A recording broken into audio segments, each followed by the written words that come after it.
નમસ્કાર મિત્રો, સ્વાગત છે તમારું અમારી YouTube ચેનલમાં। તો મિત્રો જીએસઆરટીસી દ્વારા હાલ અત્યારે હેલ્પરની પોસ્ટો ભરતી જાહેર કરવામાં આવેલી છે। તો તેમાં મિત્રો પરીક્ષા આપવા માટે એક મેરિટ લિસ્ટ તૈયાર કરવામાં આવશે। તો મેરિટની ગણતરી કેવી રીતે કરી શકાય તે સિવાય જે છેલ્લી ભરતી એટલે કે વર્ષ 2019માં ભરતી જાહેર કરવામાં આવી હતી, તો તેમાં OMR આધારિત પરીક્ષા આપવા માટેનું મેરિટ કેટલા માર્કે રહ્યું હતું તેના વિશે આજના વિડીયોમાં ચર્ચા કરીશું। પરંતુ તે પહેલા વિડીયો ગમે તો લાઈક અને શેર કરી દેજો, ચેનલમાં નવા હોય તો ચેનલને સબસ્ક્રાઇબ કરી દેજો। તો ચાલો મિત્રો વિડીયોની શરૂઆત કરીએ।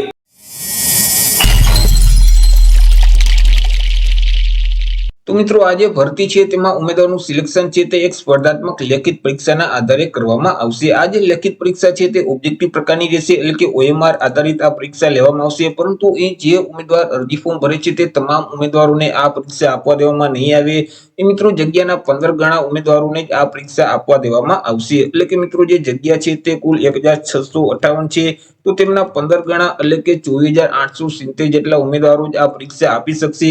હવે મિત્રો અહીં પરીક્ષા આપવા માટે એક મેરિટ લિસ્ટ તૈયાર કરવામાં આવશે। કુલ 70% ના આધારે એટલે કે 70 માર્કના આધારે ઉમેદવારનું મેરિટ તૈયાર કરવામાં આવશે। આ મેરિટ કેવી રીતે તૈયાર કરવામાં આવે છે તો કે ITI માંથી તમે જે ટ્રેડ પાસ કરેલ છે તેમાં જેટલી ટકાવારી મેળવેલ છે તેમના 55% લખવાના રહેશે। તે સિવાય મિત્રો વધારાની શૈક્ષણિક લાયકાત એટલે કે જો એપ્રેન્ટિસ તમે કરેલું હોય ટ્રેડ પાસ કર્યા પછી અને તેમની જે પરીક્ષા છે તે પરીક્ષા પાસ કરેલ હોય અને તેમાં જેટલી ટકાવારી મેળવેલ છે તેમના 15% લખવાના રહેશે। બંને મર્જ કરી કુલ 70 માર્કના આધારે ઉમેદવારનું એક મેરિટ લિસ્ટ તૈયાર કરવામાં આવશે અને મેરિટમાં જે ઉમેદવારનો સમાવેશ થશે તેમાં મિત્રો જગ્યાના 15 ગણા ઉમેદવારોને જ આ OMR આધારિત લેખિત પરીક્ષા આપવા માટે બોલાવવામાં આવશે। મિત્રો આજે 70 માર્કનું મેરિટ બનશે, તો આ મેરિટની ગણતરી કેવી રીતે કરી શકાય તેના વિશે આપણે ચર્ચા કરીએ। તો તમે જે સરકાર માન્ય ITI માંથી કોઈ પણ ટ્રેડ જે પાસ કરેલ છે અને તેમાં જે મેળવેલ ટકાવારી છે તેમના 55% લખવાના રહેશે। માની લ્યો કે તમે કોઈ પણ ટ્રેડની પરીક્ષા પાસ કરેલ છે તેમાં તમને 75% મળેલ છે, તો 75 ગુણ્યા 55 ભાગ્યા 100 કરવાના રહેશે। જે રિઝલ્ટ આવે તે તમારે ITI ના માર્ક ગણવાના રહેશે। એટલે કે મિત્રો 75% લેખે 41.25 છે તે તમારા ITI ના માર્ક ગણાશે। તે સિવાય તમે જો સરકારી અથવા તો અર્ધ સરકારી અથવા તો ખાનગી કંપનીમાં એપ્રેન્ટિસશિપ કમ્પ્લીટ કરેલું હોય અને એપ્રેન્ટિસ કમ્પ્લીટ કર્યા પછી તમે તેની પરીક્ષા પાસ કરેલું હોય તો તે પરીક્ષામાં તમે જેટલી ટકાવારી મેળવેલ છે તેમના 15% લખવાના રહેશે।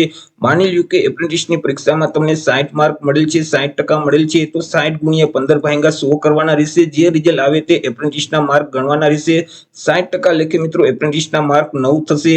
હવે મિત્રો આ બંનેને મર્જ કરી દેવાના રહેશે, એટલે કે 41.25 અને 9 એટલે કે 50.25 નું તમારું મેરિટ છે તે 70 માર્ક માંથી બનશે।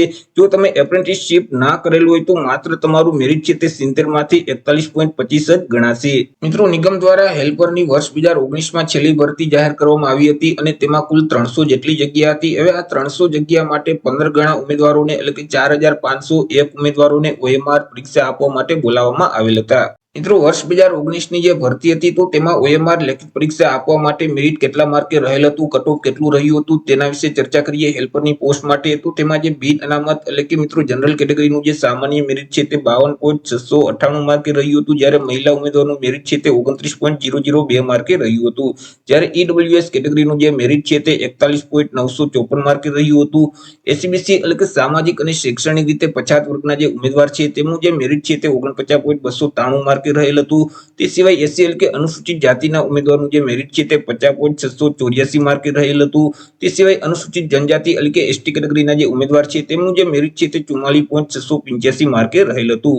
હવે મિત્રો અહીં માજી સૈનિકની વાત કરીએ તો માજી સૈનિકનું જે કટ ઓફ છે તે 34.450 માર્કે, જ્યારે હેન્ડીકેપ એટલે કે શારીરિક રીતે વિકલાંગ વ્યક્તિનું જે મેરિટ છે તે 35.750 માર્કે રહેલ હતું। તો આ વખતે મિત્રો જગ્યા વધુ હોવાના કારણે મેરિટ નીચું પણ જઈ શકે છે તેવી સંભાવના છે। તો મિત્રો તમારે કેટલું મેરિટ બને છે તે અવશ્ય નીચે કોમેન્ટ બોક્સમાં જરૂર જણાવજો। આશા રાખું છું વિડીયો પસંદ પડ્યો હશે। વિડીયો પસંદ પડ્યો તો લાઈક અને શેર કરી દેજો, ચેનલમાં નવા હોય તો ચેનલને સબસ્ક્રાઇબ કરી દેજો।